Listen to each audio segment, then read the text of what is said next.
tonu tasi paia.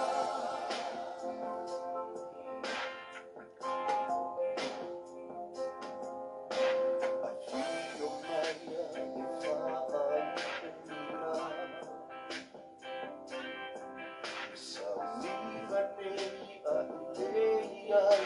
e whaifua. Nau na watu lo lotoia te ole no watu wa.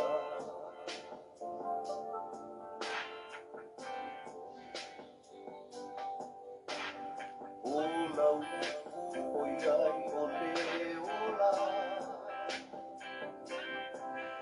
e whawhanga ina i lauanga.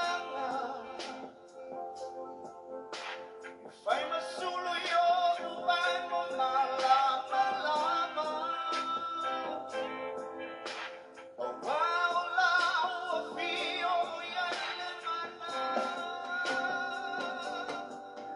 E mamalu oe. E sili ese. E paia lo suafa. Oye o pa oe na faia me uma.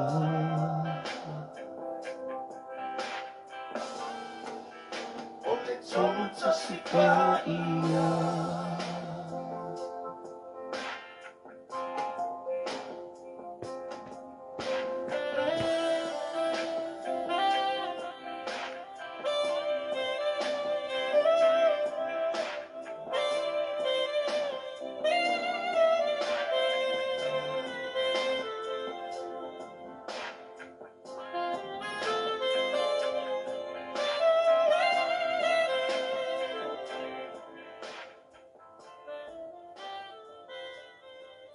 A talo fatu nei vaenga o le afiafi ia lava le atua i le pa ia fo'i ma le mamalu o le ainga o le atua o mwhaiwhai o na tātou mafuta nei vaenga o le afiafi ia manatu fo'i a whapeo le ua e maua mai tātou polkalame ia tātou fia ilo atu lava ia sau whatalofa mai fo'i a lele e whailoa mai ai o le lei atu le leo o le polkalame ia ono le taimi mua nei o le ua ale o fato a fata unu ina to el polkalame salafa nei io ya te momola wana o fata lo fal ne fiafi ile pa ile aingo le atua i sunga i fafia ngainga mo la to fal tua e momona o fata lo fal sunga i fatonu nei polkalame al Global Kingdom TV fata lo fato sunga i fafia ngainga sunga ya Mike Bretta ya e mai se fal tua ya Sarah ngata foi leo le pa ia male malo le au fola le upo le tua sunga i fafia ngainga mo la to fal tua sunga ia o mo la to fal tua ia ngata foi leo ti akono ia mai la to umalava o le pa ia male malo le aingo le tua o lo mafaiona fa so i lunga le polkalame o le amafaiona tauane le polkalame o te fatalo fatu ia mai le lauto auna si ve vainga wale si mai salafa nei i tono si matou ainga nei sa ai ia leo o fatau nu atu ai le polkalame nei vaenga o le afiafi ia o tulanga o le fatu atau amata ona toi fatulanga atu mwa ai atu lunga le polkalame ia ale la te fatalo fatu nei vaenga o le afiafi i lo utou pa ia malo utou mamalu ia e fatalo fatu ai malo so i fumanuia fatalo fatu le sunga Nikolao leo baba ai atu inisi o tātou ainga leo mwhaiona maua mai o lātou suafa i lunga ia te whaatalo whātu ai ma o wholo whātu i le ainga o le atua sunga i le ia ma le malo au nā le atua i nei vaenga o le afiafi. Praise God, hallelujah. Ia, se o baba ai kulava i se kau se kiseki a koe kako po kalame le lei lava le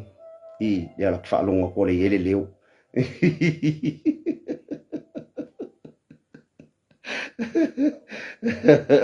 e wa bi le matango fia mo mele o le alu po kalame ai le se leo a ia fa talo fa to ile nei vai ngole le fiafi ma le nganga le loto oli lumo le atua ono nei avano wa fai le atua mo fai fo na maua se avano ia o te manatu o le lua wa yaso taluai sa malanga toi fo i New Zealand ia maua i fo le feilo inga fia fo i mal au na le atua le sunga ia Mikaeli Bretta ia maua i fo i se tala noanga ia me se fo ia tala noi fo le nei avano o mo fai fo na maua i sio mata wa inga i sala fai nei sai pipi ma sa ai io o le nganga loto fia fo le fia fina wa maua le avanoa fa auro ia wa mātou te whaasoa to i fo i mātou i ala le tātou porkalami ia o te whaatalo whatua i la whaatalo whatua i fo i sio mātou a inga leo wa ai atu leo wa ngā i maia i lunga le tātou porkalami whaatalo whatua i fo i stase o au na le atua sunga ia J. Jimmy Brown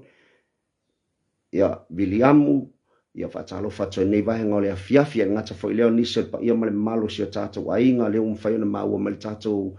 tātou live le nei vahenga o le afiafi o le fiafianga sili lava na le loto ia o tūlanga fo i o le tāpenanga mo le asa ta maali nei va yaso ia baba ai atu ma le loto fia lava i tono salafa i nei lava ia i le māneia fo i o tāpenanga ia ma le baba ai atu fo i whaatumulia o taulanga whaatau sali longa i le aso ana le la a wape o aso nei e iloa ia le pisi te le o asa ta mapi o nei ia matai au ia whaasolo atoi role ia i le asa mo le whaatau no ino le asa o ta maa whaatalo whatua i fo i la ia o lo manuia lava ia salafa i nei ia tūlanga fo i le tau o lo o le lei ia tūlanga o le tau ia o lo o le lei mea uma le tūlanga o le tau i salafa i nei whaatalo whatua i le suna ia vani toka whaatalo whatua nei vaenga le fia whaftai tele lava mafta mai o le porkalame le fia finei o le manatu o leo le afa nga solo atu o no tūlanga o le taimi o te o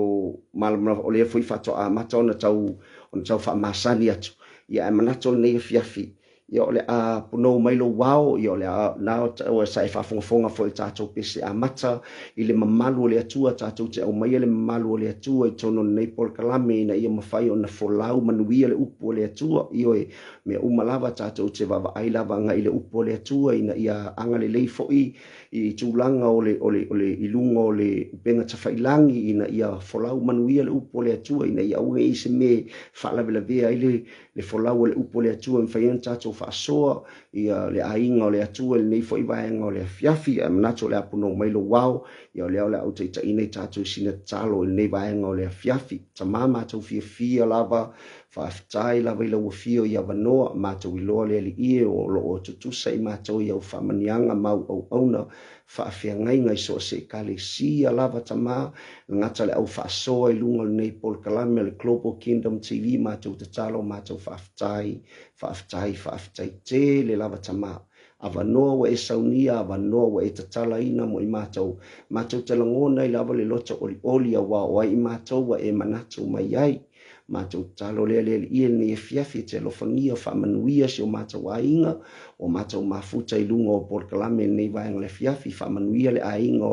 o lau fio tama mātou i loe te le lava le ainga o lau fio le nei lalo langi mātou talo tama mātou talo whamanuia ia o na whawhia ngainga manei o lātou whalitua o lātou taua suina le ipu vai o le ola i te tono e kale sia ese iso se tafar ke lope mātou talo ia o atu lo wanga le lei tamama whamanuia e ngata fo i leo o le au whainga luenga pa ia le atua ia o hao ma o lātou whalitua ti a kono ma o lātou whalitua i so se kale sia mātou talo ia ilo walofa ia ilo wanga le lei tamama mātou talo mātou sauni whalongolongo ilo whetalai mani e fiafi nganga pa ia whaamole mole fisosani mai le vai ma le whaatau wa alau au auna ai mātou talo alo whangia fisosani mai lau whaau unga lau whaamalo longa le ne fiafi mātou talo mo lungo penga tawhailangi ina ia fo lau manuia lau upu le ne fiafi tama fia lava se mamao o atuia ia ai aina e se fina ngalo po se loto i le tala le leie winga i lau fio Yesu ke riso mātou talo whamanuia le nei fiafi la tau umalawa whafonga ma ngā i mai lunga nei pol kalame o mātou wole mala au toi el swafalo walo o Yesu ke riso amene ma amene. Ia vi ia lava le atua ma lo lava le on sai nei vaenga le fiafi whatalo whatoi foi. Haleluia, whatalo whatoi whalisunga Nikolao. Ia nei vaenga o le fiafi o tau pa ia mautou malu le ale toi o Yesu whaamtalanga ia ale au auna. Ia manatu foi o le toa tele o le pa ia male malu lo ilunga nei por kalame ia tatele malama iai po o sunga i whaafengainga paulava leo le whaatalo whalne fiafi o te whaatalo whalava male anganga whaaloalo male anganga mawalalo nei vaenga o le fiafi ia o te langona na o le pauna i tangata o te malama iai lunga le por kalame na o le sunga le whaatonu o le por kalame iai maise le sunga le whaafengainga ia fiu ia male au fola foi ia na whaitoa ia ma lato por kalame masani ia whaatalo whatoe nei vaenga o le fiafi manatu ia o lena e whaafonga foi le pese a mata e whaingoina whaapea e mamalu lava o Iova io ole pese ntustu sia le taimi na ua whaolaina mai foi na ua whaolaina le tausanga lua afe lua sfulu ua whamanuia foi le atua e ua ulangona ina se langona ese foi alele se langona o te langona foi sa e langona ina foi le amatanga foi o lau savalinga o e whaafonga mai foi ne fiafi langona ese langona le ngā lala whaale anganga ma le nau ma le kawhia whaalongolongo pea io ngo kangona i kuskusi le pese le o iloa le atua mamalu e mamalu i ova o lo tatou au na iai o kangole ko mo fai kuskusi pese nei ia ma pu e ina tausanga lua afe lua tasi ia o se fifianga sili la nei fiafi o tango tatu a matai tatu fatalo fatu le sunga ia malu fua tama le langi malo lava sai fua manuia malo le unsa i nei vaenga le fiafi o tangula tatu ne fiafi ole mana onga fa le loto ono le tatu iai o le tatu fausi o le tatu iai tono se maftanga va la tamo le tatu o le io Yesu Keriso e mai se o le tatu tomu fai tatu te lata pea i le mamalu o Yehova i taimi umalava e wi na tatu le mafaya le mfai tatu baba ai atu le mfai na esi le sila le mfai no baba ai atu i le mamalu le li i aka ko ia tatu le langona fia ma le langona matua fatu muina le nganga oli ma le nganga fia tatu te fia lata pe le mamalu le tu i taimi umala ia me nganga le ngo kal peselea ina ia mfai ona lata ona lata e tatu foi nei foi vai ngole fiafi i le mamalu le li le lava tatu te iai o le langona foi ia le tong fai na ia toi koe ka kul pese leo o se pese na tu sia male hallelujah praise God patalo fatu le vai ngafia ia la vale atua ia se manato le sila ane le ai ngole atua i lunga o tatu comment patalo fatu lava malu fau tamalangi va o malo to malatai ia ai me se fo ele ai ngai tono Melbourne i Australia fatalo fatu nei vai ngole afiafi o le langona fo ia lele o lo kai ka fo i tono ai ngole atua ma le fo i lo taita fo i tono ai ngole atua bava ai e ofo le loto i le baba ai i tamama tina matua o uso matua fafine o au na pa ia le atua mo le au fainga ruenga pa ia le atua i lo lato soifua ma le faufauina le maftanga le ma le atua ma le vava la lata le ma le atua le winga ka kala fo le inga waka kofo ku i kongo le fautanga mo ka kofo ku i kongo le ai ngole atua o kasi o se me fainga ta tele ka mo fai inga ia mau ai inga ia ngofo ai i au ka fale mamalu le atua ma fa wa ai pe le ngaluenga au na mole o ngofo sa o waru fo yes fo New Zealand le lua vai aso talwai nga ura unga ima i tono le ekalesia na yo matu e na Samoni Testament Church ma u fa una u fa pesa fa mtalanga o te e wha amu ia mo wha aftai a te o tau o ta mama o tina wa ta i fast fulu tau sanga, ta i tolu fulu tau sanga, ta i lua fulu tau sanga, ta i se fulu tau sanga, o e au na pea ma e wha lata pea i le mamalu o le atua, ma e ngapatia, ma e oloia, ma e timu ia, ma e laina se i tulou. I le tautua ino le ngaluenga le atua ma e ono sai e pea i tua i le e ono sai e pea i tua i whatalo pa atu le sunga tau tupe a le kalesia le alofa tu noi tono vai te fo te ia e au o le winga lau tala fai ale leo o fai lau tala o a ia le fato a fatau sanga talu ona ai ua over ai i le kele o lu i kau i le kele o lu i kau vane ai la le fatau sanga nei ma le fia se fulu tau sanga talu ona e le te sila mai i le nei a fiafi ma e fafonga ma le porkalame o oelo o tama o le au na le atua o oelo o tina o lo uso ma le o fine wa leva na e tua o le ngaluenga le atua wa leva na e ngalue mo leva na e falata pe le mamalu le o le atua a se mea matuwao o se mea matuwao whainga tā te le lawa o ngā o wakako i ei sa o a sa kako i sa o i le lalolangi sa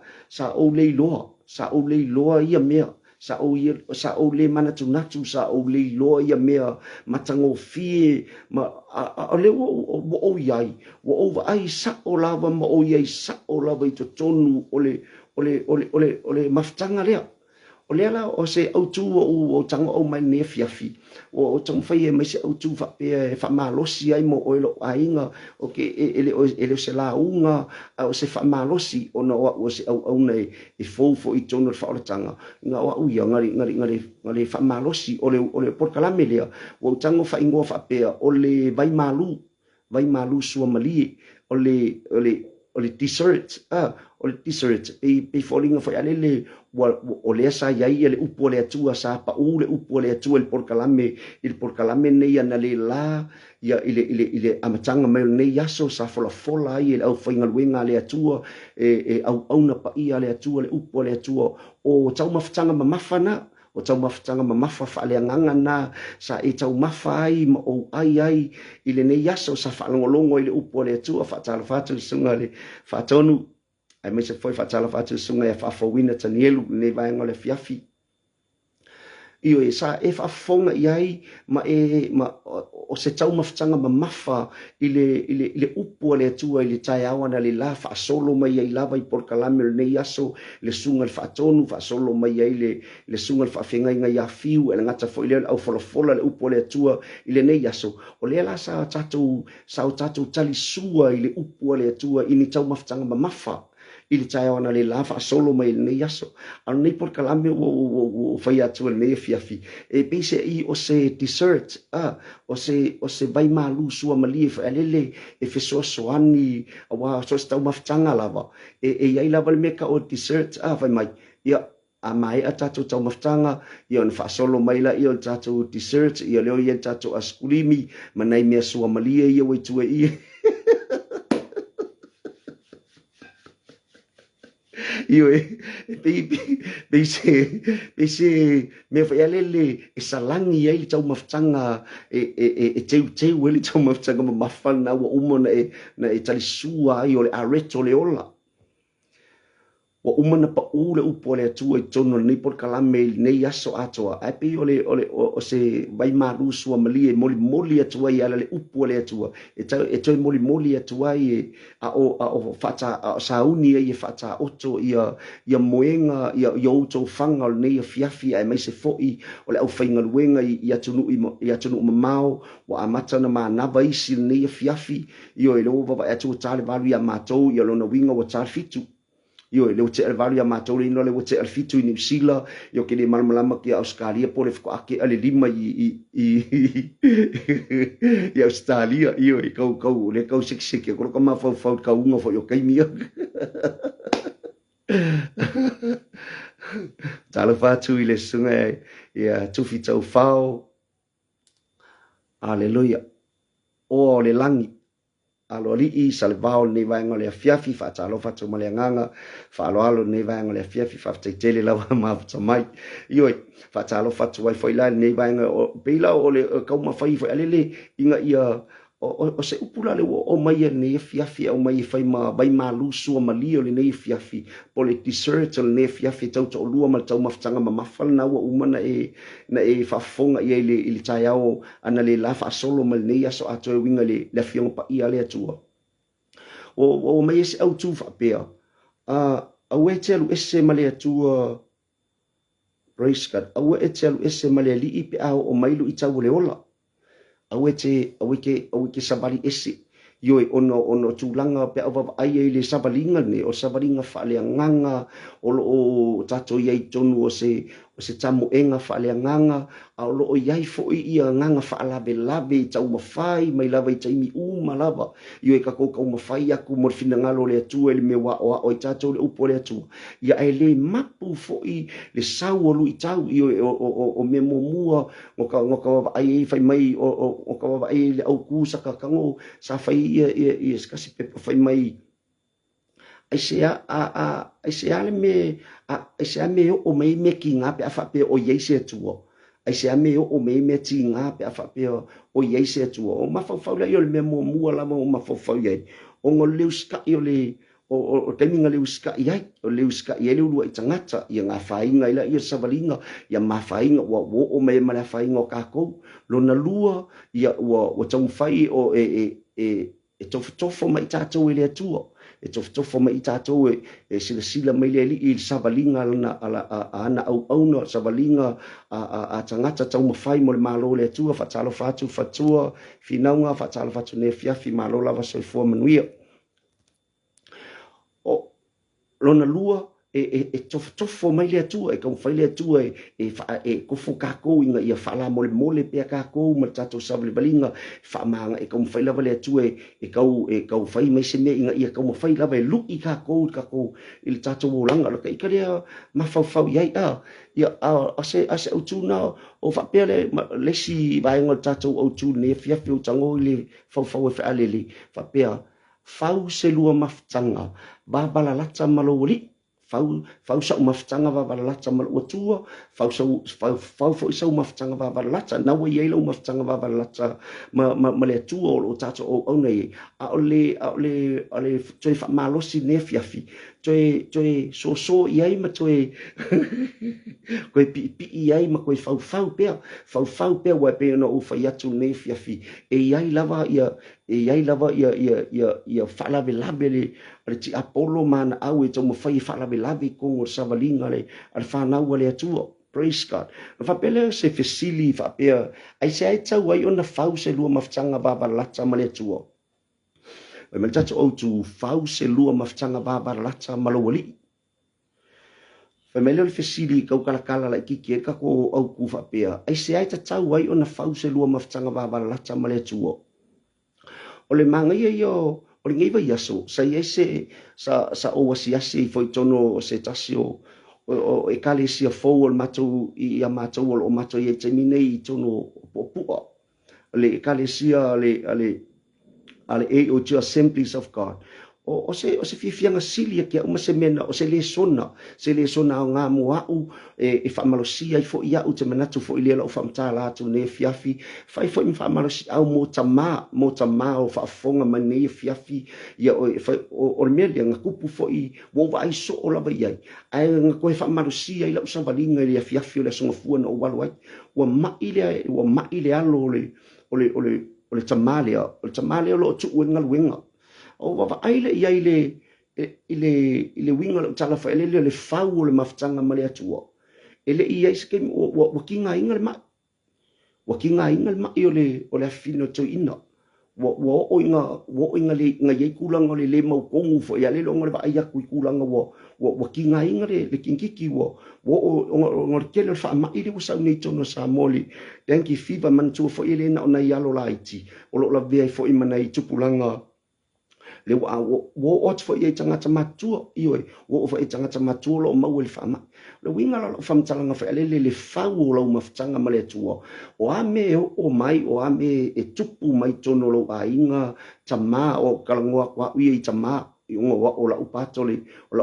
kama i o skama la kiki i o skama kalabou i o leo ki kalangoa kwa ia uia whaatamata la bou tu ia sunga i whaafenga inga matama matua o kalangoa u whaatama la ititi tamata la bou o te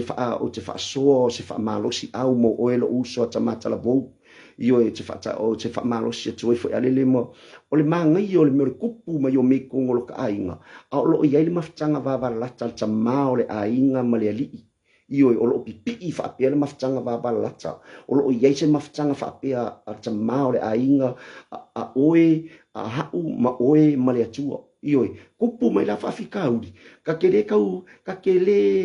kele pole vale ele iai se me whai alele ka o soka popole pe isi mea ka uo mai ai ale me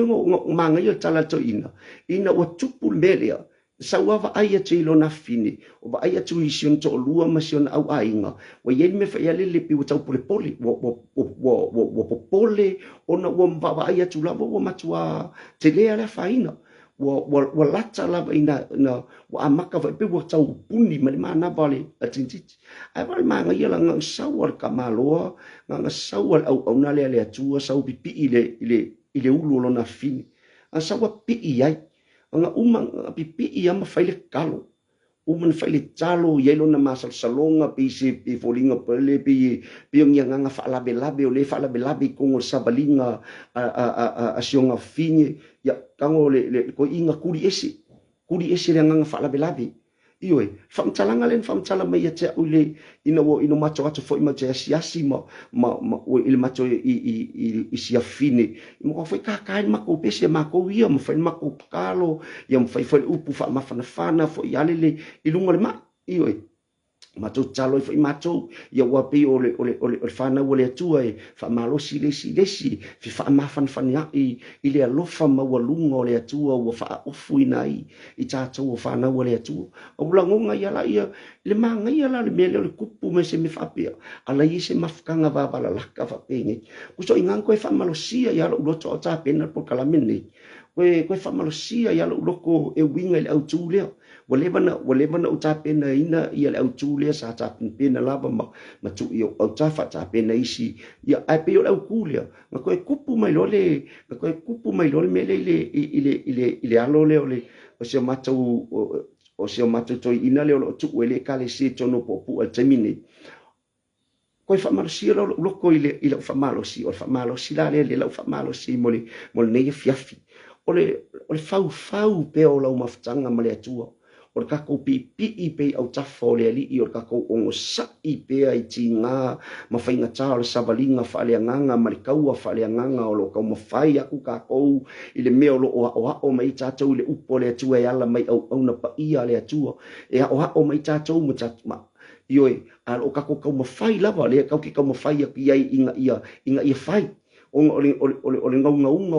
kako o sunga I whawhiangainga ma o latou whaletua o lo tau sia I kalesia o latou o ala mai ele whina ngalo le atua o lako manga onga ma lako ngaunga inga ia sapa bali ai ia whanau whaleanganga I mea umalava o lo launga ina le foi la kako ki como fai aku kako ke folo I kua ma kako como fai ai e tau sile mele ma tatou sta ia le upo le atua ia ai whainga tafo o lo iai foi le si malo si anga e pawa io e fai no fa pena tu nefia e pawa foi malo si anga le e saunga ia malunga pawa ia le fai kako ke aku kako e le ista tau malos a le malosi o le ali o Yesu Keriso kako malosi ai o le malosi o le fisosoani mai le nganga o le mana o le nganga pa ia te tatou o le tangata lotu ma tangata whaalongolongo le upo le atua ma tangata muli le atua le kako kam whaia kwai o le kako whaalongolongo manga o Yesu Keriso fisosongi mai ma le nganga pa ia e fisosongi mai kako sawaringa e onga o le fo ia le si malosi le kam whai mai fo ianga ia e kau ka pē lava o le malosi le le ilonga mafufau ia aua lava nge ia se vi inga o le atua e maua ia kako Marka ko mafainga marka ko savalinga lau savalinga malau foi savalinga lau tamoenga malau foi tamoenga lau tau mafainga malau foi tau mafainga mo Yesu yang fapela yo se o lau tuna no tango ile i toi fa malasia i lava fau pea lau maftanga baba latsa male tuo ioi o sili ai se ai te tau wai o na fau se lua maftanga baba latsa male tuo o le memo mua e te malama le iai le tu a inga si o manga le na e te iai ma le foi o ke iai e o le fau pe o lau maftanga ma le atua marka ko ongo sai pe ka ko laka pe i le mamalu o le atua ma le alofa o le atua ma le angale lei o le atua ioi kako ke malama le iai i ko inga si o manga le kako ke iai mar ko inga me le mar ko inga level le wa iai lo fa tua i mal maftanga ma le atua ioi o kangole ia mele kala le o tala le tu se ruta lo nam tau pu mua ngai ile tala ia Elimeleka ma sen to lu na homi ia to lu na homi praise God a sila ne ia ile fo a mo so taimina e fai tau le ia o te langona le fai tau o tatou tu sinei ba ngale fiafi ale mta upu atoa le te fia o le mau ko se fa malo si foi mo ai ngole atu ne fiafi o ko le mai kala nga ile baba ai ile amatanga la bole o le foi upu mua praise God hallelujah manga ia la lo wa ku ai ki ka ngoi fai ka ko ka ko kus ia nga ai tapua i mai ya oi ioi tapua i mai oi ale la tangoi fai tau tu ia mo so atu ia ni fa ngole fiafi manga ia foi ka ko ki tala no ai lava fa so foi ioi mana ia foi ia lo comment mai foi lungo tatu por kalame foi mal tatu fa so ia mo wai foi la ngona fai atu e so atu tatu fa malo si ni vai ngole fiafi wali ngaluenga e fa mafana i ngaluenga o naso na fa masino o le amatanga fai mua lea sai ai le onge i le nuu o na alu ai lea o le tasi tangata mai nai pe te ema o yuta e au mau i le nuu o moapi o ia malana ba maona tali i e to lua praise God o le autu faulo maftanga va varalata male atua fai mai le i o le fisili tala e tato autu va pea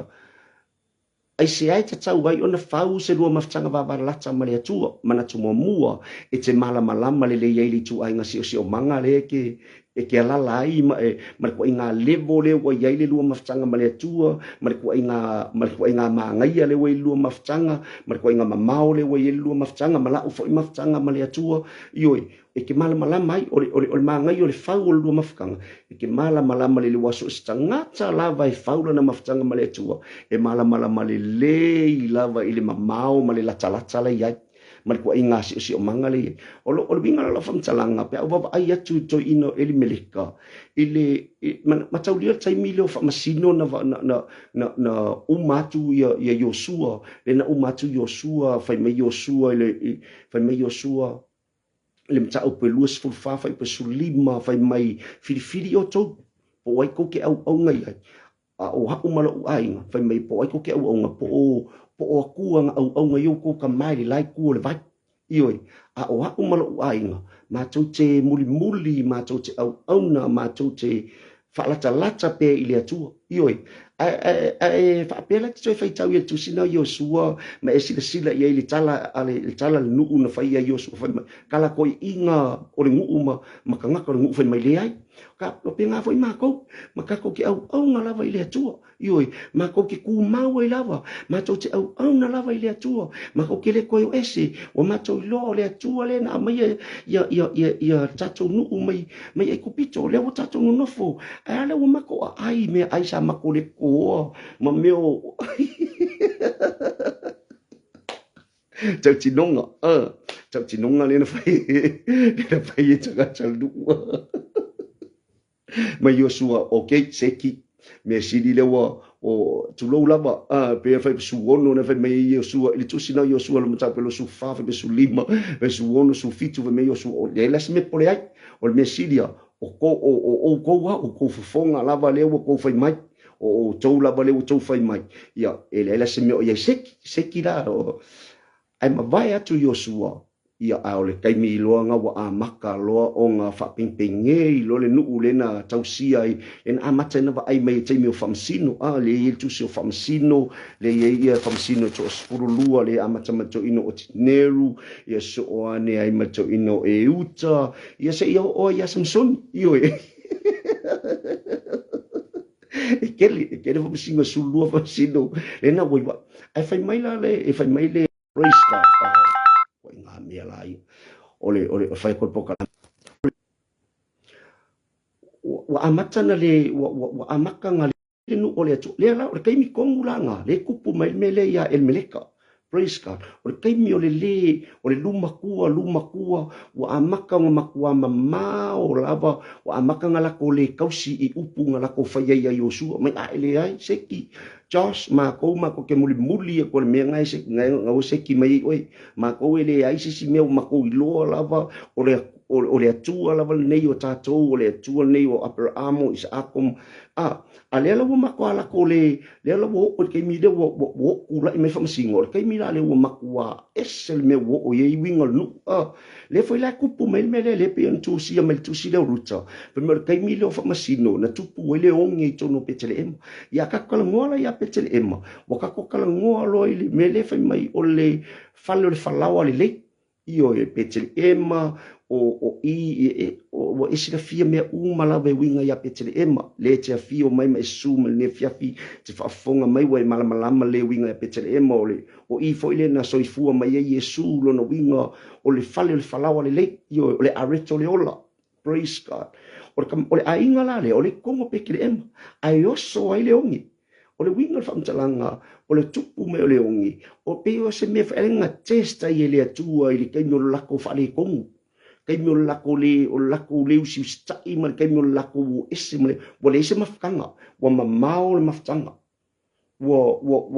whakua ngai le maftanga wa le ango le maftanga ma le atua wa whakua ngai le maftanga wa uma le kua i le maftanga sa fau ma le atua sa fau e latu tamaa kaimi o ye kai o Mose kaimi o ye Iosua sa fau ai sa mangai alaba yo e mese kai o ku ainga ese sa fau sa mangai le maftanga sa ori mafia sa vivi sa oskaulanga i le atua ai o ngai kaimi fo singo wo lusin maftanga wo uma le paku le mafkanga fapenga uma ia e kele lava kaimi fapenga fo ia kai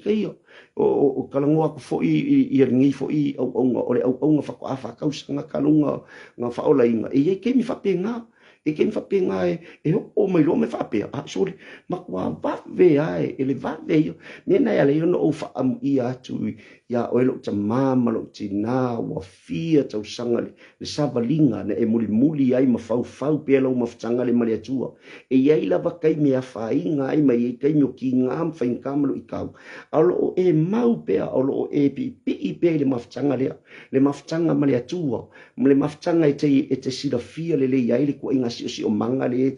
e te alala ai mal tu inga level maftanga le e te lua fau ma lo atua io ore e pela o mafo anga fai mai hallelujah glory hallelujah praise God ore ka malo la ele meleka malon to luo Naomi wa kupu meleongi wa awa mamao langa mafkanga male atua wa ngalo yanga ia ole atua le e kapua ia ole atua le Israel ole atua le kongo pekere ema ole atua le ngo file onge le ele ke kupu le onge awole me wa kupu wa ngalo e kamalo o wa mamao mafkanga kamalo male atua wa mamao yoi fai mai lo ole e te malama le yai ile tu ai ngasi o manga le na e te yai praise God ole mele yai ole soune ngofai kongu ole sono le ola ole fale ole falawa le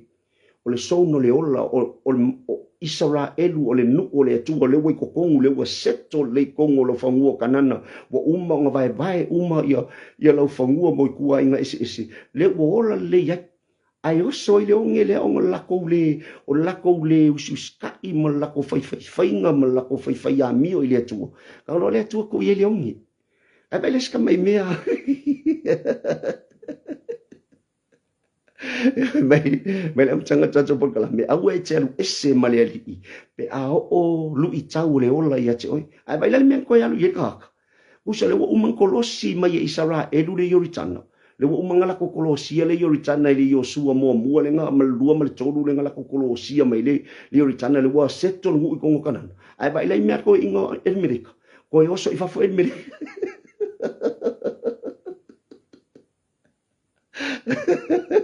vai ele me tupu me tangata ai mamau mafutanga ai kango fa ai kango ile fa ko nga ile mafutanga male tu ai kango pile yango mafutanga male tu wa ngalo yang ia me sidi ole ola me mua ngalo yang ia si o manga le ngofo ai o si o manga ole ola o le sono le ola le ngofo I kungo o pete le ema o le nuku o le atua o Israelu pete le ema iutaia Israelu o le nuku o le atua ngalo ia ke ia o le lapa ia inga ia I kungo I lunga o awanga le lei o le atua au ngai mea la iki la mo kango le atua e testa I longa o langa le ai se mafukanga la wai ai kango ko inga fai unga se praise God ai li liu ko inga ko fo li liu ele ngof ele alu se sime kongo isala elu pe alu I Yerusalema pe alu I Galileia pe alu I Nasareta ai fai mai alu ko inga I Moapi ko sopo ia ko inga le Yordan ko sopo ia en meleka wai bai le ata o le tangata wa mamau wa le aise maftanga ma le atu le winga le ola whamatalanga ne fiafi o le tupu mai me pena o whai atu le amatanga I Tamalia I le sunga le o le o yailinga luenga o lo tuwenga luenga I tono popua e kupu mai me longa ainga ala kangaka le makua I o le makua I uwa le whapengpengi la maftanga ma le atua le whapena fo I o te sila mai nei tai ao o le nei a fiafi lau sunga le whawhengainga o le ainga pa ia o le atua o le fo I te sila mai nei a fiafi ma e whafonga mai nei a fiafi o lo whapenpen nei lau mawhtanga mai le atua e ke karikongu winga e te langona ina le tā ua ma le moni o le pipi o le mawhakanga mai le atua o kang fo ka ia ke mi ngama maka mai ke mi ngama maka mai ko lang fa la inga ni fa kau sang o kang iru ika ai sa ka uma fai lava so kom fai so ye fa longo le upole tua kom fai so ye fa kai ma fai le mere fai mai fai au fai kom fai so ye e winga le ako e winga o le au ngai vai ma fa kau va ai sa kom fai so pe ye inga ia kom fai e fau ma ftanga ona o le atua na ia fai le tangata o le skangaka e le fia mafuka mai a oe ma e ia lolo wa fainga e ia me ke a fainga le mafukanga fa ko ngai oe kiria ese oe o ngai le fai o ngake e le fai le kangaka a o le atua na ia fai le tangata e pele le atua na tangata na fai o le ar ka ko fa le kongu o fe ka ko ke la ia o fe ka ko ke anga ia e a pa mai lava le a o le atua le anga o lana tangata na fai o le tangata o le pale a lii o le fofoanga poto ma le fofoanga maua e a le atua na fai o le fofoanga sili ese le atua na fai o le pale a lii lea o lana tangata e fai ngō fie la ia ke a ora ka maanga o whapea kuila o korua ngō whapea pe a leuska ilo korua siria pe e alu ko wainga ioi pe a leuska I fo ilo wakari I pora wa fingi wak wa se me ke alu ke ngō fwai me alu fai me ngai lo loko ioi a ole atua na ia whaila tangata ko e afe e a apa mai lava le atua e a apa mai lava o kaimi malava e tau mawhai lava le atua e whaila maftanga lea ina ia maua lava le maftanga lea ke inga le urua I kaimi lava se I o mai lava taimi nei I se o matou whaife au I lano I le kalesia I lano o te whawhetai lava o le whaife au e me se fo I se uso fo I pia malaua wa aie e fia mafuka e fia fellowship e fia manga o e whai mele o le fellowship I taimi malava ma ngā solo aku loku e ngofo whapengi I luma frasa whakarofa e le aise kanga ka whaelele misi longa lima I lau ai leo au ia I se uso matua le ia fiu ma le whaingola na ia e kalesia e mana o e pa i umai lima le kalesia ele i o tono farsa ya o fai taimi ile isi mato fai fe au le o la fai le kopa ilano taimi tu o lotu e mana o lava e sau i fafo ile i fapolonga e fai se talanoanga e fai se fellowship ma ta mama tina le kalesia e mana o e fai lava se fellowship fapea e fai to na ina e fai le au fai ngaluenga le atu le au fai ngaluenga ilano e to na i e to na i o le le fie ko nga ila vole o ya la ingale ko nga i o a o to e fai la to fellowship fapea ole winga na o fam talanga ole to ma fai na ia fau pe le maftanga fau pe le maftanga fau pe ina ia mafana lo to fai fe au lana au fai ngaluenga mafana lo to fai fe au ile maftanga tina ma le au talavo fau pe fa pe na fa maftanga tamama na to lua ma fa na fau pe le maftanga le fau maftanga fau lava le maftanga ona e pei lava le maftanga le atua ma lana whanau i tātou le winga la leo whamkalanga wa sasi e ko ingo ilmireka o le fau pe o le maftanga ma vava lata ma le atua e ke sila fia le lei ai ma o wiloa le lei ai le kwa ingasi o si o manga le o ke ngofo i kongu ioi o le mafana ma le vava la lata o la o maftanga ma le atua o ke iloa le lei ai le kwa ingasi o si o manga le o ke i kongu bi ia la vale atua nei vai ngole ole afiafi al me kupu skoi inga wa mamao le mafkanga o ngor kai mile wa makwa fa inga la vale mo isala elu ko kongu fafo kai mo famsino io kupu mai lo mele wa test mai le atua wa kango mai le atua ku mai ele ongi ku mai ele ongi ele fam tala mai foi tu si le pole kai mi pole ale uminga ele ongi pe fia ngi masinga pe fia ntausanga na ele ongi le ole wa ila ko inga mafua nga ila o nga wale malama wale talitonu ilona tua lenga le ko kongo le ole saunle fa tai la wala loto le tua ole mela kupu wala ese ko inga wala ese le te malama le il tala wal ese el meleka ese atu malon to lua ya ese atu malon fa na wi to lua ma alona kiliona ya praise God ole manatulona lua. Hallelujah. Praise God. Hallelujah. Thank you, Jesus. Lesi me mana ia lava. Ili mana ia lo o le mafanga lo maftanga male tua. Okay, ke fi ama ia foi kai mi fa le nga o ia le kulinga ta vita ma saulo. O so ar kulinga. Wa ke ilanga ka vikale, o ke ilanga ka vikale e angenga. Wo o lumo akisa. Le kupo kata. Iyo hege.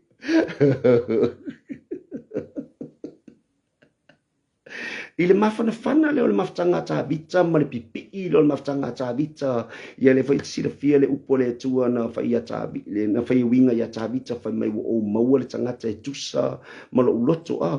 ka koiloa inga se ko inga mafkanga fa pe ngei le nga fausia ta vita ma le tua e ia le kai minga pa e se ai nga mafaki e se fa pengide le simeo le ole mafkanga nga yeke mi nga fai nga le maftanga ale fa tai loto o ko nga mafkanga le nga fau o nga foi nga ilo va ve ya makiliki le mafau ka vika le ko nga si o manga le ku e kong o si o manga le ku e kong o si o manga le o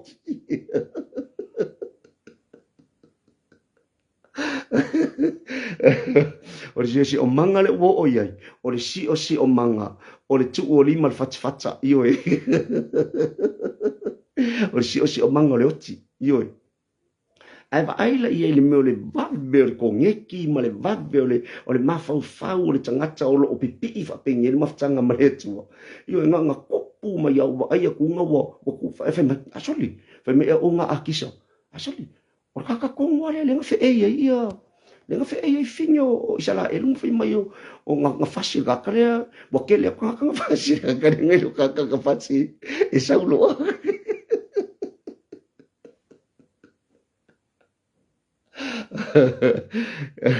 a taila vai le tua il ma ngai o le o mai o fafita uli le o mai o le o ki kongo si o manga ke luanga wa fa inga si o manga ale pipi fa pe nei le pipi fa pe nei lu maftanga ma le tua ai misi fo yo o fa ma lo si nga mo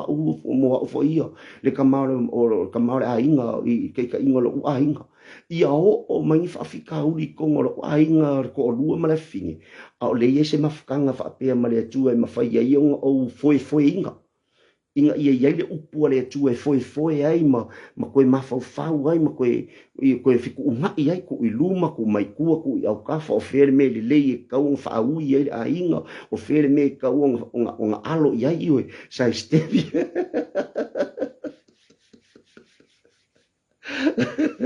o ko inga sorry le yo le kala ngoa mai aki samang kama o kala ngoa le e les kala ngoa ngai u se me le Dei or kala ngoanga le kala ngoa ia wari ia akisa or kala ngoanga I u le fare kom ia ba ile men kupu ia kavik ke ia wo song ilong mafofo fakanga handicap lo fakanga fa tafe lo fa u ole tupu ole au na le atua le tangata o lo iai le maftanga ba bala lata ma le maftanga pipi ma le atua ma le maftanga fana ma le atua ba be ia ko ngeki le mafofau ngaka pipi ma le nganga pa ia le atua sosoangi ilang au ngar ngaka le pipi ia pia ka ia ngai fa mai fakanga handicap lo fa mai fakanga fa kafe lo fa kafe lo fa ko mai bo tafe ani lo na fa u se tulo ilana ava io mo piwa fakanga valea fo ia le te mana malama tala le te sila fia le tala praise God ai baba ai fa le ia le salamo tolu skul fa upes formaliva fa mai e tele lava mea le anga e o di tangata mi tonu ai le ai ya se mea ya fa inga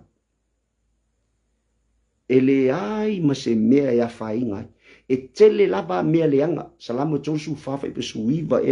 pe lo sfulu ya mana pe sia ne fe mai e tele lava mea leanga e o li tangata mi tonu e o so fa ia ka mi ko ai fe mai ele ai ma se mea e tasi e a fa ina o to tonu lava fo yo tusina salama tolu fana lava yele upuna vai mai e one mea ai le ona ta no ile aso e ia le aso e ka ai le onga ia ka ko mafau ia nga fi silfia le onga a ka ulo le king of the jungle o le kupu lo va maku I mango lo va maku ai fai mai le fiong pa ia le tu e ia le kai me fia ai a or ka ngaka e makau le tu ma muli le tu tanga ia ile na maftanga ba bara latsa mo na tu e le ai se me le e matiba e le se me le se mea le lei e mativa praise God e ka fonga fala ia mo ka mafofau lava fau maftanga ma le tu ka mafofau o fe me ka koe maua mai si mangui of apia e le si me ka koe o ka mafofau foi il kemi foi ngoka amaka ngoka faola inga lua fe lua spulu ai o melu I kaude ya ke o le ai ma se kupi ua mativa tampesi ua le ai se tupe tampesi wo o mal makiwa wo o mele lu ikau le wa kofo le atua fa mele atua e la fa uila o e meka o le se spusengi kanga o so ai le kokongo le o kamare ke ingalan mga kunga o mai o le ai o le o ko ya lu la ko e pese farkalapu o lo mafofau la ko ya lu ko e pese farkalapu lo ko ko e pese la langi ma wai kupe ana ola ngona ina se leo iti lava fa pe fa mai o ila e koe fo ile makanga la e koe fo ile menga fa lu mai ngai o ila e koe fo ile ma siasi e ki koe fia fo ile la wa umanga fa lau ki ngonga I ka ngaka I lumo le lalolangi wanga umaloanga o fa ola inga fa ilo mapo kala me masunga fa fenga inga la fa ile kopa fa kala ngo ma fa tau tinonga ama ka ulia wa o friends I lunga Facebook e koe kiki ali mafi lima fe tangata o mato o friends o ainga na mato ko kiki ali mafi o na tangata uma sa la to langona sa la to baba ai uma ka ki ngonga fai meska mai leo anga nga ulangona ina fai mai o ye ki ko fia fo il makanga e ki ko fia fo il fa mainga e ki ko fo il mi ko fia fo il masias a faftai la vele tua na o ono sa I pe ma ka fai pe fau pe le maftanga e uina oso I lungo ki nga oso I lungo o nga o nga oso I lungo nga oso I vangu ai whaftai lava le atua stasi o tusi whaitau na o loo ntusia i le tangata ingo ia Florence Puli ma whapea mai o Lord of the Valleys. Lord of the Valleys. Whai mai le mai whamtalanga nei lumo tusina. Whai mai o le tele o tangata kerisiano la tu te iloa le atua Lord of Mountain Tops. O le atua o tumutumu maunga. Ai whai mai ka ngaka le kusi lea. Ia hau malisi se furu pasengi o ka ngaka kerisiano. O le atua lava le tasi, o le atua o le vanu, o le atua o vanu, o le mamanga ia wha upu ai o le atua o mea ki ngā o le savalinga, e iei mea ki ngā, e a whai ngai, i o e kulai, pa u, ale taimi tātou te pa u ane ilalo, o lo o iai lava a ao mawhana o le atua. E mawhai ana toi whaatu i tātou ilunga, koe whamalosia i kākou, koe au mai le malosi i lo finangalo, au mai le malosi i lo nganga, musu mai le nganga pa i e whamalosia lau savalinga, mana u whai savalinga wha mesive, on sa i pea, ta mawhai pea, ka mo e pea, ka mawhai pea, ka mo e savalivari, ka mo e ale lava, ka mo e savalivari, ai pau al mea, ia mingoi i ruma, ioi, stasi o pesen tu sia tau sanga lua fe sfuru fa no tu sia spese fa pe e ta vili pe le witi e ui nga kele ngese kele o kaimi e ui nga kaule alu kele o kaimi a le me kaulia lava ia mingoi iluma ia move forward minoi iluma inga ia ioi mafua mai ona o le tau mawhai pea e fau le maftanga lea mare atu. Praise God. Ole manatu lona lua. Praise God. Hallelujah. Thank you, Jesus. Hallelujah. Glory. Hallelujah. Natu lona lua ete ai se ai tau ai ona fau se lua maftanga wavalata male atua. Manatu lona lua ete fai ai filifilinga ma fai unga le lei matatau. Praise God. Ete fai ai filifilinga le lei matatau. Ioi. Ole okay o lua maftanga male atua, ole vavalata o lua maftanga male atua, ole mafanafana o lua maftanga male atua, o amea o sfaia oe, o amea o sfafosei, ai ke faia, ole keiminga ai ke faia filifilinga sao, e ke faia i fai unga sao. O kau ke wakwa kala lea i kusi o luta. O le afa inga o le mafukanga sko inga leo ele mileka ma le atua ma le ai se mafukanga ma le whaangalo ngalo le mafukanga ma whakua nga i le mafutanga nga whaia i e ko inga whiwhiringa se move SMP kere ema ai o i moapi inga ua le ai se mafukanga inga ua whakua nga i le mafukanga inga ua le anga o le mafukanga inga ua u i eilonga kua i le mafutanga ma le e ona mea malava ma le na mafua ma ele ongi nga kongo ilonga mafau ma fai e fai unga se le alu i moapi. Praise God. Hallelujah. Nga fai e fai unga ma le filifilinga nga o iai nga pai e moapi ele i umiang sa fai tono moapi ai fai malimol mau tu spai tu seruta mta apu mua nga oki e ko inga pai e nga oki ro se fai unga ina ua le ai se maftanga ina ua mamao ma le maftanga ma le atua inga ua le fau inga ua le ku mau inga ua le ongo sai e fau pera nga mafukanga o mai loa ki nga ka ngoloa fa oso mafukanga le mafau se fai filinga se mai kua ia petere ema ai sa vali nga i moapi koe kolosi li makanga koe kolosi le mea koe kolosi le yoritana nga kolosi mai le yoritana sa le kolosi mo enga fai e le atua le vabenga ai koe alu e koe kuri le makanga koe kuri moapi koe kolosi manguia ai alu e koe kuri moapi koe kuri le makanga ele o le winga fa le famtalanga o se lui tau matua sili ona lui moa uia o lui ai lo kangaka kauma fai mo le atua o ati nga o afenga kai o mai o savalinga o wiloa le upo le atua o sosoani mai wala unga mai i kaimi malava la unga mai au na pa ia le atua la unga mai faia onga la unga mai sostangata le upo le atua o ka falongo iai kauma fai la ia fau maftanga lea kaum fai e winga o le mafai le kere o kaimi ai vala au lava ile nganga pa ia o le atu e sosoani mai a wele se malosi o ia kia u kanga ka kaum fai ai sosoangi mai sosoangi me se fau fau mafkanga le inga ia kula ia ia o kama kula ia ia o kama kaum fai kai kai ro ainga e winga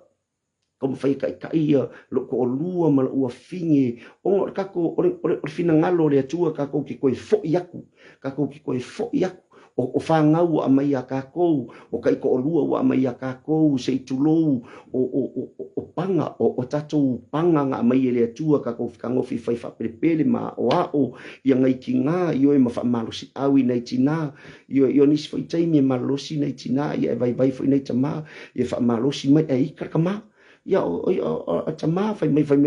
paulo ia Timoteo mai paulo ia Timoteo ia apo ia tu tama o le kalesia o lo lako kiuke fai o le o mai e kuku i lumo le atua ma siki o la tau lima ma ala langa i lumo le atua ioi o le kalanga paulo fai a Timoteo ka ui ka ma o le kalesia o lako kofi ma lako kiuke fa pena foi la nei fiafi ia ka ika fo i marfe au tau longo le atua o ke kau longo ai o la ufe au o le feau o ke fia lava moli mo ngai o uso a musika sa o matou militino fa tasi tonu o le musika i kaimi o su e fa tasi a matou tupi o le feau tau longo mo na ia o sa o matou militino fa tasi io o toi fa malosi fa mai a o akule malosi ke oe nga e alu le ko fa mafanga ma fa malosi lo uso e le fa pela o mai se malosi ia ke au ai o langona ina le upo le atua wala unga mai ma o mai e tia o le foi o koe sa wai lunga po kalame o ki sau ki fa malosi koe foi inga yo uso ke le o sau e o ke le o sau e o pe o ki sau e fai aku se fia poko inga yo uso a musika mga yo uso sa mako milikingo fakasi o uo ma o paanga o ainga sa mako milikingo sa la ko wanga le leia ki a o pese ai pese fa lalang au sau ngi ya fiafi matai mi umala bole a mau se vano o mau se vano ke sau ai o ke kua kui I ma o fa marosi atu ma tutu atu yo au tafa le mafutanga le amare atua le mafutanga ina ia yaise mafutanga mare atua ina ia Italia Yesu e ave mali I mafaola mo oe ina ia ave mali I mafaola I lo soifua aka ko le ui a Yesu e le mwhenka ko aku I le sila asanga. E kau ke ui mua I a Yesu. E le aisi si me ka ko ke ui ai. Ka ko ke ui mua lava I a Yesu. Ta lia Yesu e be mali I mawhaaola I loso I fua mal uolanga. O le whiau kau longo rea nge fiafi. O le mafakanga babara lata lea male atua ke mga oe e ka uaku I lo uainga, e ka uaku I o uainga, o lo lato le mau le whaolatanga, o ka uaku I ngai a uo, mga ia upaanga, o ngai a o ngai au me mamae sa o matou militino whaatasi whapenpenei, sa iel mako maflea, sa iel mako mafakanga whapengei, I le lalolangi, kei misa o pese ai mo pese laulangi o ke mga e fia ta watu ia te o le feau nei o le feau le ola o le feau ua whaamanuia I le atua I lo ka olanga e nge ke wa sidi mai a whealangi au for ranger ma ngiau masingi ia ma ngiau fale oloa ma ngiau me whapenga e ka umai sau manguia o te whamalosia o le uso o mea ngā o mea e eile ka koke o ai kuu I le taimi e wala au mai eile atua onga e alu lea ai kuu ale iai o le malosi fa le anganga o le anga le lei o le atua I lo soifua ma la uola ka koke o ma le mea ngā o le maftanga lea ma le atua ka koke o ma ka kou ai mua tatou ui a Yesu Keriso o fai mai lea ui mai ia ke au o ngā halua I lea ka ngaka I le sila asanga praise God ia ula ia ma le fiau tau longo ne ia fiafi te manatu fo e au ngā mo le ainga o le atua o lau feau o le feau mō na ia ainga ma na ia uo le lalolangi sa matou mitino fatas o ke mga moli atu e le feau tau moli o le tala le lei e winga ia Yesu Keriso o le na ia whaia le mea siri mo au o le mea siri wa ia whaia mo o langa, o le mea siri wa ia whaia mo au, kau ma whaia ka i se o rua, ma se o awhinge, e me se foi, e whaau o koe, i foi le whi au tau longo i langa whai mai, a fio i fo le ngangpa ia, o nga e kala i mo mua le i Jerusalema, wa kangware yo i kam fai mo mo lo bolanga ya o faftai la vai le tua o le fi auto longo inga ia fau le maftanga ma le tua o wale keimi le ai so maftanga ma le tua e ke fai unga se e ke fai unga le kusai ma le mea ma le fina ngalo le tua o le me kua ko le fai unga se ma le filifilinga se ke fai o le oti a whainga i oe, a whainga lo ainga, a whainga lo lumanai, a whainga lumanai o lau whanau. Praise God. A le whi au tau longo, le whi au le neia fiafi, o te whaftai e neia wanoa, whaftai lava lau loto le sunga le whatonu, i le neia wanoa wha aua mai mo au o ke wala aua koe le neia fiafi. O te wala au atu ai e winga ina ia uo o le whi au tau longo mo o ele uso ma lau toa fine ma le anganga loto maulalo ma le ukari kongu i ai Yesu ke riso o le ala le kako ke maua ili mea le kako ke manga o ai e le ai seisi mea e le ai seisi mea ma whai em kako maua a kako le ui i ai Yesu ke riso e le ai seisi talia Yesu ke riso e ave mali i ma whaola i lo soifua ma lo wola ioe e o whaftai lea lo loto ne fiafi o le manatu lona luana tatou whamalosi ia le uovawa ai atu taimi oi o whaftaui le ma tatou taimi vi ia lava le atua praise God manatu e whaau au tatou mtau pule le asfarai le fo i le vaiaso o lumanai pe a talo soifua e batu ia i le atua lo soifua ma lo wola i le nā asfarai le au te manatu o le whiau tau longo na ai se ai tau ai ona fausa sa lu maftanga babalata ma le atua e te fai ai filifilinga ma fai unga le lei matatau mo lo ainga o le whamanatu lona tolu whapea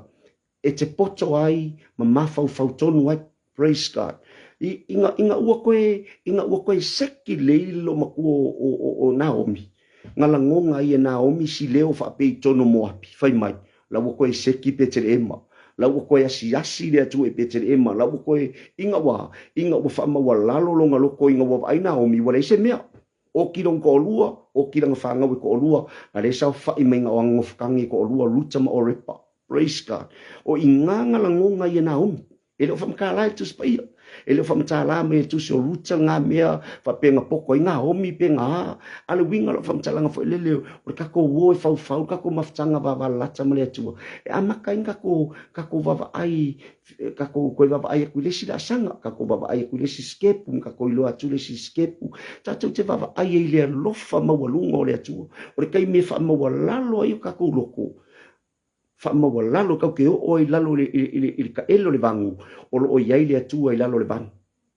O i ngai ia mai e le atua mea le lei ma mea silisili ia makoe lifi ai o e le atua mai lalo le ta elo le vangu. Ma lifi ai o e le atua ma kau mawhai au mai le mafau poto i oi. O si leo i ki anganga langonga e ngā omi kongo mo api whai me lau koe seki i a Petere Emma, lau koe o kei Petere Emma, lau koe asi rea tu e Petere Emma, lau koe iai le mau i tono Petere Emma. Ngai e mawhawhawh finio nā omi, lea a fo i e loa whai mai, o le mau o lau maftanga, o le iai o lau maftanga wāpara lata ma rea tua. Ioe, e ke poko ai, mawhawhau tonu ai, o te poto ai, ma o mawhawhau tonu ai le me tai e lo ainga. Praise God, fai akore la yo fingi le malama li tala fai akore fingi ke renga o mai se o whanga wale ai sisi kama ilo mangapa ai o mai e o e sa iri se me ke rua mangui ai yo e fai mai ruta a wei ki fai mai ke au menga o ngo whafkai loko o ngo whafai au ia mo whafkai a ngaomi e le ai se kangaka e muri se kangaka leanga e le ai ama se kangaka e fia muri se kangaka leanga e ai o nga fale mo mafau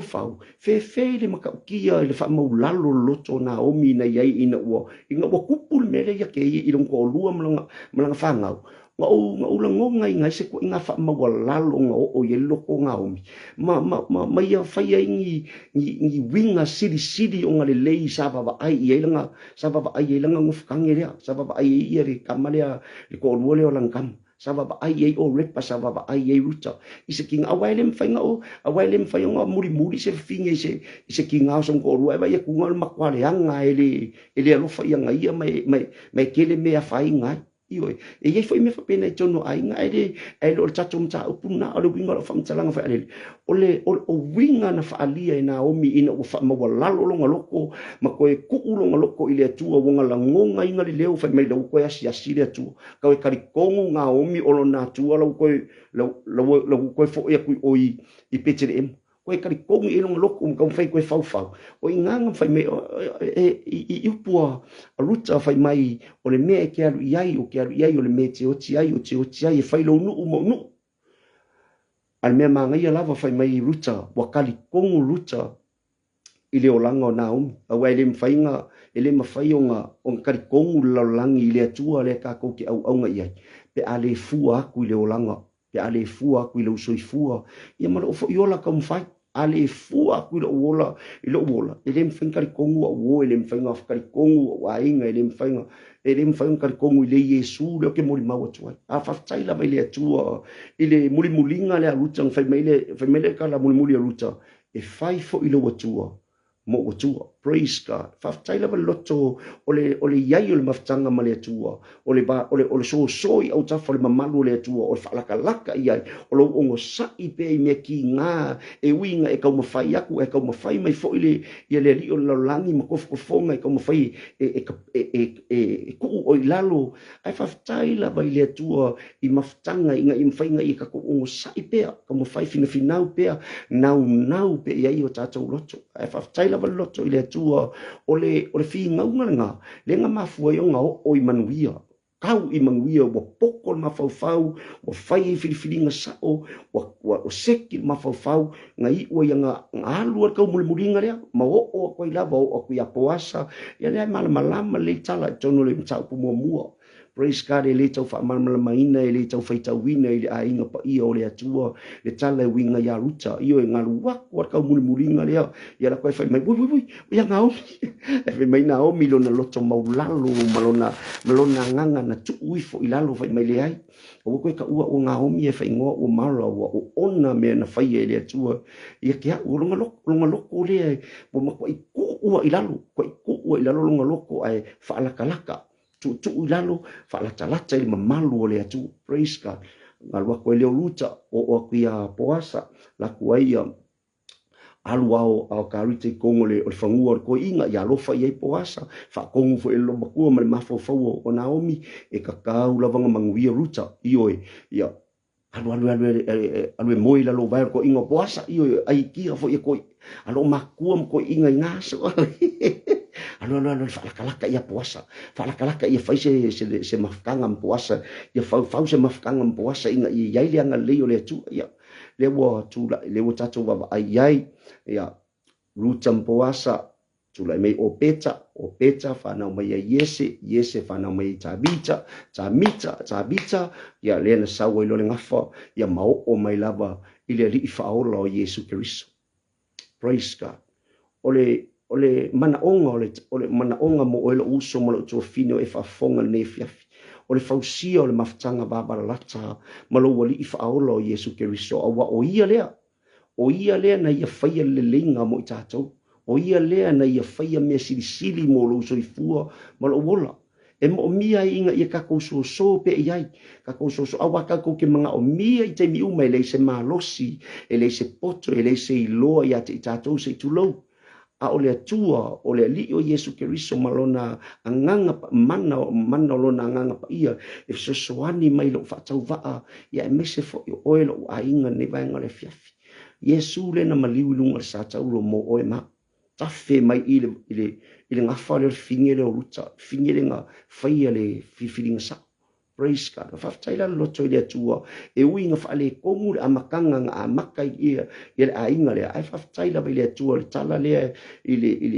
ile ngaso longa me o ruta mana tu le o tu le metatu taimi su tolu minute e te ai le tula iwa ia manatu fo'i o le o tatou ia i whai unga o tatou Polokalame o le whiauna mo o ela u a inga o le wha malosi na mo o ela a inga maha u fo'i ne e fiafi malo u fo'i a inga tau mawhai e fo'i ia ulo uolanga malo a inga fau tua fo'i ai mo na lava whi au tasi mo u malo u fo'i a inga tau mawhai e fo'i ma tau fo'i savalinga tau mawhai mo le ali mo na finangalo e whamanuia mai le atua ne fiafi anga le leila wale atua i lau whaafonga ne fiafi e iai le alofa ma le anga leo le atua o lou mafuta mai fo ne fiafi o lou fi autus to sia ile nei ia fiafi o fai fo ima fa malosi au mo lo fo i tangata tau mafai mo le atua o lou tusi mai o lou comment mai o lou fa manuia mai ia walangona i fo le nganga fa ngai etia ia e ma le nganga fia ngai pe i luma ma le nganga fia fau pe le maftanga le ma le atua langona ile ne fia famanuia mai le atua ile ne fia mo o lo ainga e esta sio pesele te mana oe e taatu mo o ne fia e fai o le Polokalame. Praise God, hallelujah, glory, hallelujah, thank you Jesus, glory, hallelujah, praise God, thank you Jesus, hallelujah, hallelujah. Natu le la fai tatu talo bi ia lava la wafia tama whaftai lava lau whetalai mai ne fiafi whaftai mo le internet wa le leile internet whaftai mo upenga ta whailangi wa mawhai ona le leile tau le nei taimi e momoli ai le whiau le ne fiafi mo lau whetalai mai tama mātou talo whaftai mo mea whaingaluenga na o mātou whaongaina le ne fiafi whaftai mo telefoni ma laptop sa mātou whaongaina ne fiafi e tau moli e le whiau o le tala le leie winga i lau fio Yesu Keriso ta talo ma le anganga whaftai tele anganga pa ia whaftai lau sasoni mai le whatau waa ma le vai o lau mea whaingaluenga ne fiafi ta talo le ali i whamanuia le whaatono nei Polokalame mo nei awanoa whamanuia lau au auna whawhiangainga ia Mikaele Preta ma le whalitua ma le Kalesia lo whatunoa tono manunewa i New Zealand whamanuia iau au auna whaawhiangainga le au whaingaluenga pa ia le atua o ngā lulue i lunga o le nei ala ata le Global Kingdom TV talo i eilo walofa i eilo wanga lei lau a inga ta mau mātou whailoa i ma whaatasi ne fiafi whaamanuia lo latou whaafonga mai ma latou awa i mai talo ta mā a vea ua fionga pa ia o se au whaamawhanawhana i o latou finangalo mo mātou loto i ne fiafi fo i atu le vi inga tū mau atu i lau fio lo lava vi inga awa lava ne i ate i mātou o le tatalo e ala atu ia Yesu Keriso le ali o le ola o mātou wole me wala o toi nei amene ma amene ia manatu hallelujah hallelujah ia o le whai unga nā tātou Polokalame ne fiafi o na le ufiu e kausu e su e kule le pese ai momoli a tolo whaanga mo oela o ainga ne fiafi sungai whawhiangainga whaftai tele lava mo ne fiafi ma le tātou maftanga tau whaia saifua le tō auna si ve vai ngā walesi tau wha saifua ma ia manuia lava ne fiafi tau whangalo